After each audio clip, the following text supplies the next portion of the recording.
Has Naruto ever killed anybody? It's a huge conversation point in the Naruto community, because Naruto by and large seems to be a pacifist, at least when he's talking. See, Naruto extols the virtue of forgiveness and turning the other cheek, but do his actions read the same way? Well, when people pose the question, has Naruto ever killed anybody, or how many people has Naruto killed, usually the conventional answer is he's only killed one person. At least in canon. In non-canon, like filler and movies, he's got more bodies than the cartel. But in canon, it's mostly agreed upon that he's only ever killed one person. But unfortunately, I don't believe that's true. See, while Naruto might talk about being a pacifist and try actively to find different ways to resolve conflicts, he is absolutely a killer who has killed many, and I mean many more people than just the one you might be thinking of. So today, we're gonna take a deep dive into all the characters that I believe Naruto has definitely killed or very much tried to kill, and break down why Naruto may be a little bit of a hypocrite. But honestly, not any more of a hypocrite than all of the MCs from other shonen anime. Before we get to explaining how the MC of our show may or may not be a mass murderer, guys, please, for me, like this video, subscribe to the page, and hit that noti bell. And I would be a hypocrite if I didn't tell you to go ahead and follow my other YouTube channel, The Weeb Commander, where instead of talking Naruto, I talk every other anime. But if you like hearing me talk about Naruto or any other anime, go ahead and follow my brand new podcast, Otaku's Anonymous, that I'm doing with Danny Mata, where we break down everything that happened in anime this week. Killing, especially when it comes down to your shonen MC, it seems to be a bit of a moral gray area. There's MCs who have absolutely no issue killing people, like Eren, currently in Attack on Titan. I would say Eren's a little bit beyond not having a problem. I think he actually might enjoy it. You could argue that he's no longer the main protagonist and he's actually the main antagonist now, so his penchant for wanting to kill 90% of the world's population isn't a characteristic of a protagonist. But for as long as there's been edgy writers, there's been MCs who have killed people. Characters like Meliodas, Gon, Saitama, all characters with no reservations about killing somebody as long as they're angry enough or that person is what they deem as evil. However, this is only the case for a very finite amount of MCs, as the majority of shonen MCs fall into what I like to call the Batman bucket. I'm gonna kick you off a 4-story building and blame the fall on killing you. The kind of MC who uses their most powerful techniques against relatively civilian enemies, and it's just largely assumed that they didn't die. I mean, sure, it was some no-name genin who just got hit with one of Naruto's big ball Rasengan, but we didn't see his last breath, so he's probably fine. Sure, Luffy just hit a grunt marine with Ornament Hockey Gear 3, he's probably okay. Elephant Gun couldn't hurt that bad, it's only named after a gun meant to kill elephants. However, since these MCs technically never rack up what we would confirm as a real kill, they get to extol about their virtues of believing in forgiveness and ending the cycle of hatred. They get to forgive their enemies and even sometimes invite them back to be good guys. And while there's absolutely a very important and very poignant lesson about forgiveness in the story of all of these MCs, and I believe that point should be used as often as possible because forgiveness is very important in modern society, to go so far as to call these MCs not killers is kind of where I draw the line. Naruto is by no means a pacifist. Naruto has basically been partaking in war since he was 12 years old. And while Naruto definitely has less moments than people like Kakashi where his hand's in the middle of somebody's chest, I'd argue that's largely a narrative choice, as the whole forgive thy enemies thing would kind of fall on deaf ears if Naruto was just wiping out battlefields of people with an ultra big ball Rasengan. So the question then becomes, who has Naruto killed? Is it just the one character that everybody somewhat universally agrees upon to be Naruto's only kill? Or is there more? Well, before we dive into Naruto's speculative kills, let's go over the one confirmed kill in Naruto's history. You see, the reason that I say confirmed with quotation marks, in that the majority of fans agree that this is Naruto's one kill, is because quite honestly, even amongst Naruto's one confirmed kill, whether or not he even really killed the guy is up in the air. See, the one kill that everybody in the Naruto community at least ties to Naruto a little bit is a shinobi from the Hidden Sand by the name of Yora. Yora. I'm going with Yora, it's easier for me to say. So Yora was actually an advisor to Gaara. Much in the same capacity that Danzo and Hamura and that old lady are an advisor to the Hokage, Yora was one of Gaara's advisors. However, Yora, even though he was a relatively good advisor for Gaara, was actually a spy for the Akatsuki, which he quickly learned was not something he wanted to be. See, Nagato has an ability called Shapeshifter Technique that allows Nagato to pull chakra out of somebody's body and place it into another body. And upon receiving that chakra, the person who's received it turns into the person whose chakra they've received. That is to say that not only do they undergo a transformation technique, but they also gain all of the abilities of the person whose chakra they've taken. Now, Nagato used this technique on two separate people by taking the chakra of Itachi and Kisame and placing it into two sacrifices, one of which was Yora. Now, the reason that I've used the word sacrifices is because of the way that the shapeshifter technique works. You see, this technique is probably a Rinnegan technique because it revolves around pulling other people's chakra out, which is one of the abilities of the Rinnegan. But outside of being a Rinnegan ability, it is also critically underused because simply by pulling out 30% of Itachi or Kisame's chakra, Nagato was able to make 30% strength clones of Itachi and Kisame. The clone of Kisame, which was able to battle against Might Guy, forcing him to open the 7th gate. And the thing is, not only does this make you look like the character, give you their strength, their speed, and their abilities, it also manifests whatever weapons you might use, like the Samehada, which is why this shape-shifting doppelganger version of Kisame had the Samehada. And the shape-shifting doppelganger of Itachi was also no joke. But more than anything, the true strength of this ability is that these sacrifices that you use die when their chakra is used up. That is to say that the strain of undergoing this transformation into somebody else with all of their abilities and weapons is so great that once the chakra that's been given to these sacrifices is used up, they die. And thus these shapeshifters don't operate like a standard ninja, as a ninja can get into a battle, use all of their chakra, retreat, and then get their chakra back. They're either eating or resting, but these shapeshifter doppelgangers don't have that ability. Think of them like an iPhone without a charger. Once the battery hits 0, they're done. The reason that this is a strength is because it's largely implied that the chakra taken from Kisame and Itachi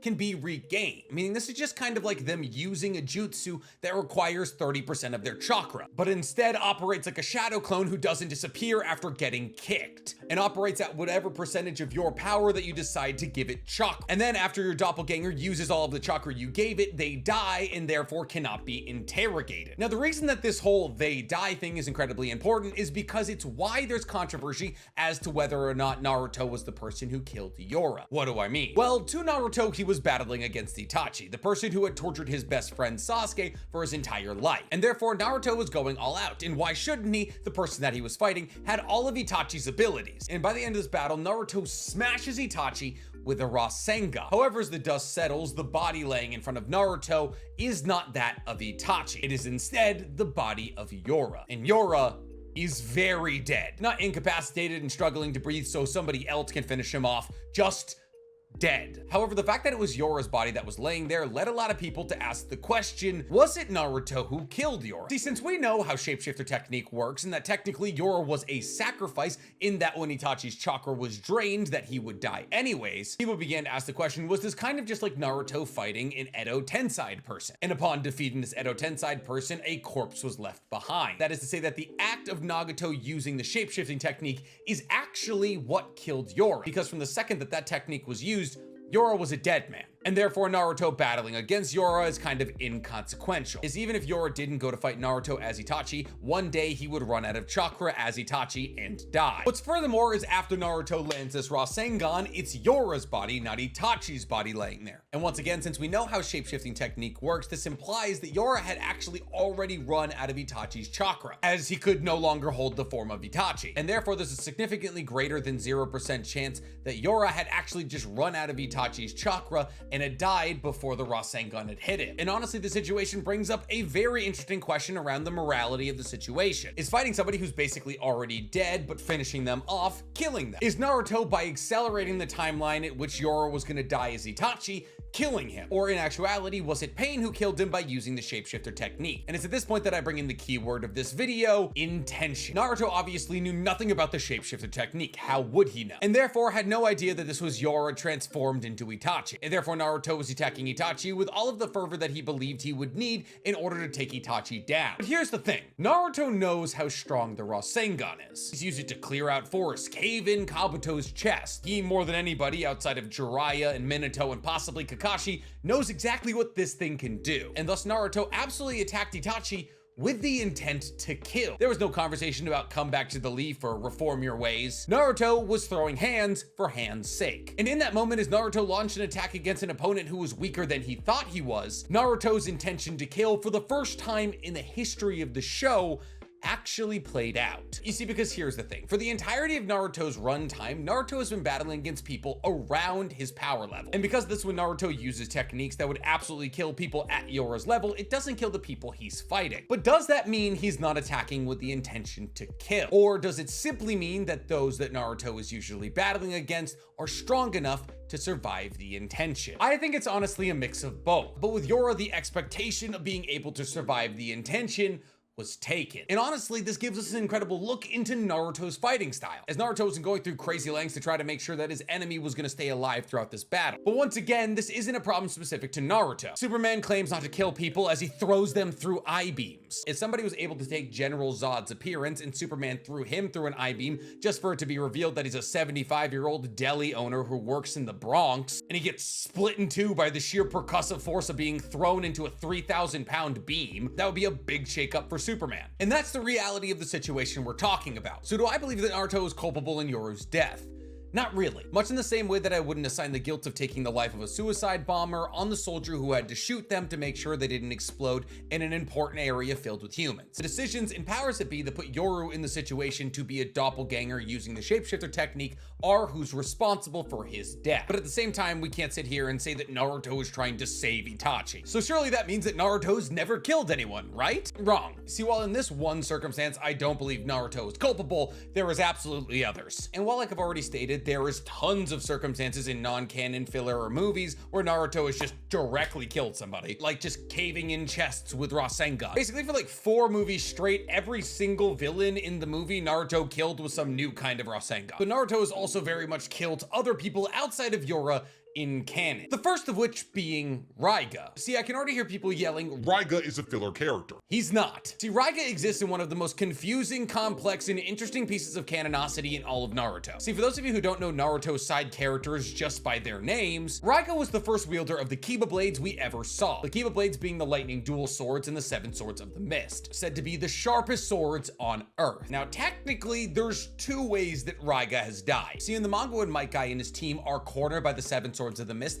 and Might Dai swoops in to save them, opening the 8th gate, it's stated that Might Dai kills every single one of the 7 swordsmen of the mist outside of Fubuki, as Fubuki goes on later to be cut down by Kisame. However, in the anime, this is a different story. See, in the anime, Might Dai only kills 4 out of the 7 swordsmen of the mist, as both Fubuki survives and 2 other members who we see appear later on in the story. And one of those characters is Raiga. See, now while usually I would say, okay, listen to the manga, obviously it's a better source of canonicity when talking about a character's death, Raiga's arc in a filler arc in Naruto ends with Raiga being launched off a cliff by Naruto. And this happens in OG Naruto. Naruto uses the power of the Rasengan to send Raiga flying off a massive cliff. Raiga, believing that this fall will kill him, calls lightning from the sky and eviscerates his own body. Essentially, Raiga wanted to die on his own terms. Now, once again, usually I would say Might Dai killed Raiga, except for the fact that there is a completely canon arc in Boruto where Raiga's daughter tries to hunt down Boruto and Naruto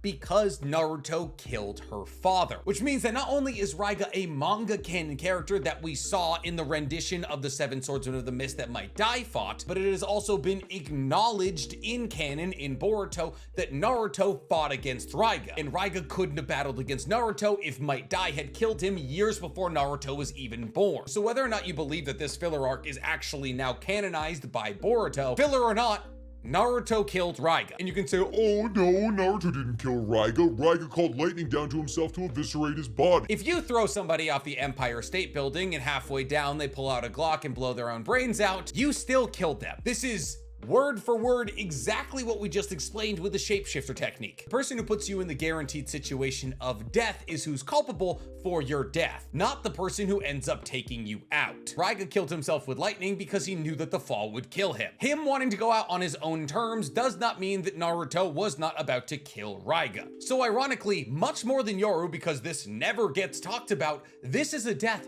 Naruto is responsible for, as in this situation he operates as Nagato. But since we're talking about Boruto canonizing Naruto as a somewhat murderer, there's also the anime canon time travel arc in Boruto, which is by far and away Boruto's best anime canon arc. And in this arc, Boruto and Sasuke use a time traveling turtle to travel back in time to chase after Oroshiki, who's decided to travel back in time to kidnap Naruto. However, as this arc unfolds, Boruto, Sasuke, Jiraiya, and Naruto find themselves in combat against Oroshiki, who dies at the end of their battle. And while technically you could absolutely assign blame for Oroshiki's death to Jiraiya, as Jiraiya was the one who summoned the Toad Stomach that slowly but surely killed Oroshiki, Naruto was still very much there. It was very much involved in the plot to kill Oroshiki. So does the fact that Naruto wasn't the person who summoned the Toad Stomach make him completely non-involved with this murder? Well, I don't know. Do you think the driver in a drive-by isn't culpable for the murders that the shooter shoots? Most laws in most countries say absolutely. You are aiding and abetting in murder. Now, the real question becomes whether or not you consider the Otsutsuki to be human enough to deserve to not be killed. And honestly, when it comes to aliens, this is where most main character types allow themselves to murder whoever they want, as both Batman and Superman kill as many parademons as they can get their hands on. And while I'm sitting here talking about all the people that I believe Naruto has killed that most people believe he didn't kill, there is some people who would argue that Naruto has killed the likes of the people that he taught no jutsu. The best example of this would be Nagato, as there's plenty of people who would argue that Naruto was responsible for Nagato's death, which is interesting. You see, the reason that people believe that Naruto is responsible for Nagato's death is because of the conversation that Naruto and Nagato had that led to Nagato giving his own life. See, after killing the 6 Paths of Pain, which we'll talk about in a second, Naruto went to go find the body that he found out was controlling all these paths. And Naruto, as an incredible sensor-type ninja, was able to locate Nagato. Now, the reason that Naruto wanted to locate Nagato is because he had a lot of feelings that he was confused about. Most importantly, Naruto was trying to figure out if he wanted to kill Nagato or not. And he figured by seeing Nagato, he'd be able to come to that conclusion. And after having a conversation with Nagato, he realized their lives were somewhat similar. That Nagato had been through an insane amount in his childhood, losing everyone who was near and dear to him, and that Nagato was trying to prevent others from going through this. Because of this, Naruto decided to break the cycle of hatred he could have spurred by instead deciding to spare Nagato. And Nagato, being moved by this action, decided to use Rinne Rebirth to revive everybody who had died in the Konoha assault. Nagato realized that with people like Naruto, hatred could be dissolved simply through forgiveness. However, unfortunately, Nagato didn't have enough chakra to be able to pull off Rinne Rebirth and survive it, as after using Rinne Rebirth on thousands, if not tens of thousands of people, Nagato had exhausted all of his chakra. And we know what happens after you use all of your chakra. You die. And thus, after having a conversation with Naruto, Nagato dies. So is that Naruto's fault? No.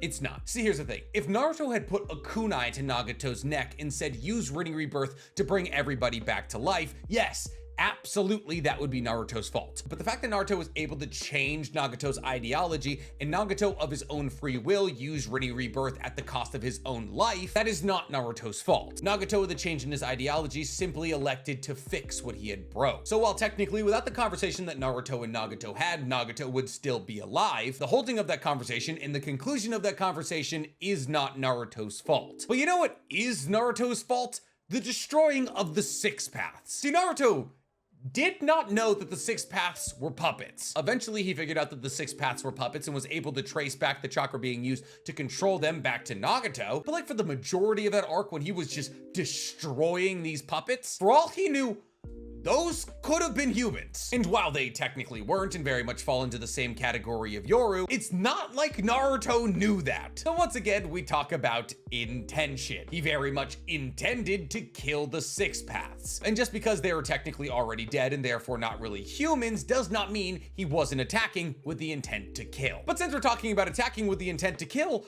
let's talk about Kakuzu. See, in the battle against Kakuzu, Naruto is in the process of perfecting his Rasen Shuriken. And really, the first time we ever see him use it is against the likes of Kakuzu, where Naruto figures out just how powerful this thing he created was, as Naruto lands his first Rasen Shuriken against Kakuzu. Now I know what you're gonna say, Kakashi is the one who killed Kakuzu, and technically you're right. But by Naruto delivering this Rasen Shuriken to Kakuzu's chest, he destroyed Kakuzu's last 3 usable hearts, which all but effectively crippled Kakuzu and made him unable to move. It was then Kakashi who came over and used his Raikiri to deal the finishing blow on Kakuzu. But here's the thing about that. Accrediting this kill to Kakashi is a bit like blaming the nurse who unplugs a life support system on a gunshot victim. The reason that Kakuzu had almost all of his hearts destroyed and was not in a position to fight back against Kakashi is Naruto. Naruto, for all intents and purposes, killed Kakuzu. It's just that Kakashi had to pull the plug. If you got stabbed like 17 times, you know, really no coming back from it. You're bleeding from more places than you thought you had. And that was by one person. If another person came out of the darkness and was like, all right, well, why are you making them suffer,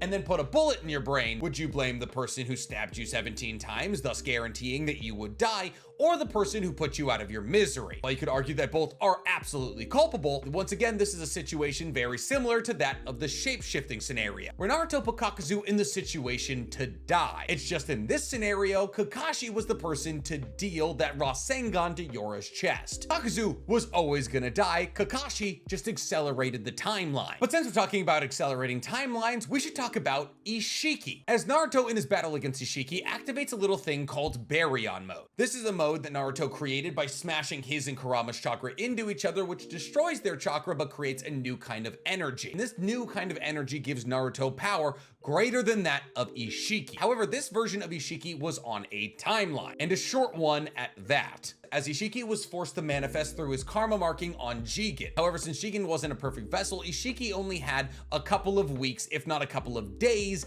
as this version of himself. However, since Naruto had activated Baryon mode, which resulted in the destruction of chakra, and all chakra is connected, every time Naruto came into contact with this version of Ishiki, he destroyed Ishiki's chakra. And honestly, this version of Ishiki was operating a lot like a shapeshifter technique. Ishiki had a set amount of chakra, and when he burnt through that set amount of chakra, he was going to die. So as Naruto wailed on Ishiki, he was shortening his lifespan one punch at a time, until eventually Ishiki is left with but minutes to live. It's at this point though, unfortunately, that Baryon mode breaks down, and Ishiki goes looking for Kawaki to place a karma marking on him. However, because of Sasuke and Kawaki's interference, Ishiki isn't able to do this, and thus Ishiki runs out of time and dies. So who's responsible for Ishiki's death? Is it the people who distracted him long enough so he couldn't find Kawaki? Or is it the person who shaved days, if not weeks, off of his life by laying some fatal blows on him? Regardless of what you buy into, Naruto was at least involved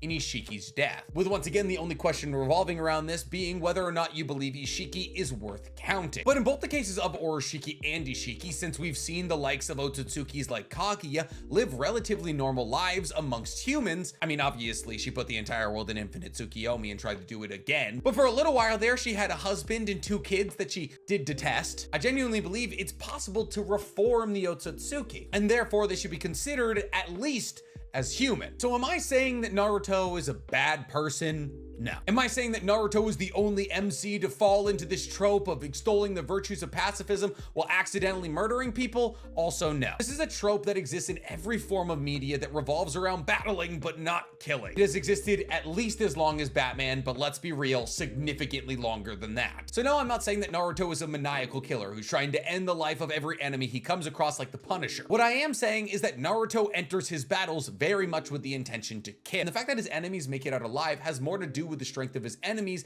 than Naruto's intention not to kill them. So Naruto, much in the same way as any MC who makes their core virtue not killing, is a hypocrite, because Naruto is absolutely culpable for at least 4 deaths, but that doesn't outweigh the purpose of what Naruto is trying to say, as Naruto, arguably better than any other character I can think of, acts as a bastion of forgiveness. He is the living embodiment of turning the other cheek. There's a reason he's referred to as Ninja Jesus. So this is less a critique of Naruto and more a critique of the trope that Naruto exists in. Superpowered humans launching superpowered attacks against other superpowered humans that don't kill those other superpowered humans does not mean that the superpowered human launching the attack is a pacifist. It just means the person they're attacking was strong enough to not be killed by it. And sometimes in Naruto's case, those people were not strong enough to withstand those attacks. So the next time that somebody asks you if Naruto's ever killed anybody, send them this video, because the answer is significantly more complicated than saying, Yeah, just that one guy dressed up as Itachi. But what do you guys think? Do you believe that Naruto is responsible for all of these deaths?